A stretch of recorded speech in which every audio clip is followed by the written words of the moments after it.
Ayni paytda Andijon viloyatida IT Park rezidenti hisoblangan IT outsourcing markazlari soni 82 taga yetgan va ulardan 43 tasi eksportyorlar. O'tgan yili ular tomonidan qariyb 13 million dollarlik xizmatlar eksporti amalga oshirilgan bo'lsa, joriy yilda bu ko'rsatkichni 25 million dollarga yetkazish marrasi olinmoqda. Bu birgina 2020-yilda tashkil etilgan raqamli shahar texnoparkining ishga tushishi natijasida erishilgan natijalar. Bugun esa yana bir raqamli imkoniyatlar markazi Digital Hub loyihasi ishga tushdi.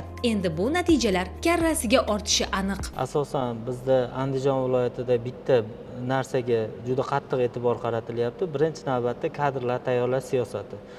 Barcha xalqaro kompaniyami, milliy kompaniyami barchasini rivojlanish uchun albatta kadr kerak. Biz hozirgi kunda mana shu outsourcing markazlarida ishlaydigan yoshlarni o'qitishga ko'proq e'tibor beryapmiz va barcha kelayotgan mana shu Andijon viloyatiga xalqaro kompaniyalarga ham biz labbayli kadrlar bilan javob beryapmiz. Bunda birinchi navbatda akademiyalarda nimalarga ko'proq e'tibor berilyapti? Eksportga yo'naltirilgan sohalarga ko'proq yoshlarni o'qitib kelyapmiz.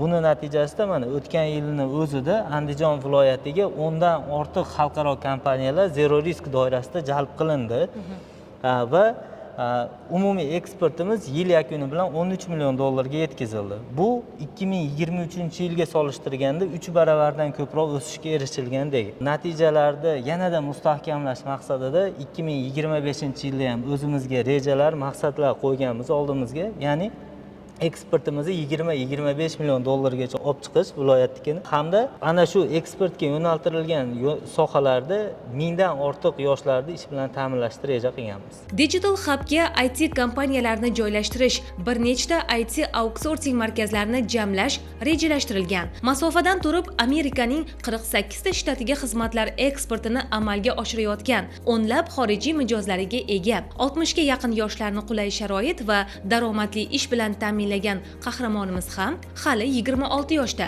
va shu yoshda mana shunday yutuqlarga erishib turibdi. Birinchi boshlaganimizda faqat dispetcherlik xizmati, faqat yukni A nuqtadan B nuqtaga olib berish xizmati bilan boshlaganmiz. Hozirga kelib dispetcherlik, HR, maintenance, mexanik xizmatlarni o'z ichiga olib kompaniyamiz kattalashdi. Bizda ishlayotgan xodimlarning o'rtacha oyligi 500 dollardan 5000-6000 dollargacha oylik olishadi. 2 oydan beri ishlab kelyapman. Bu oy 700 dollar, 600 dollar. Mana shunday g'ayratli yoshlar ko'magida bugungacha 600 ming dollarlik xizmatlar eksporti amalga oshirilgan. 2025-yilda esa bu ko'rsatkichni 1,5 million dollarga yetkazish reja qilinmoqda.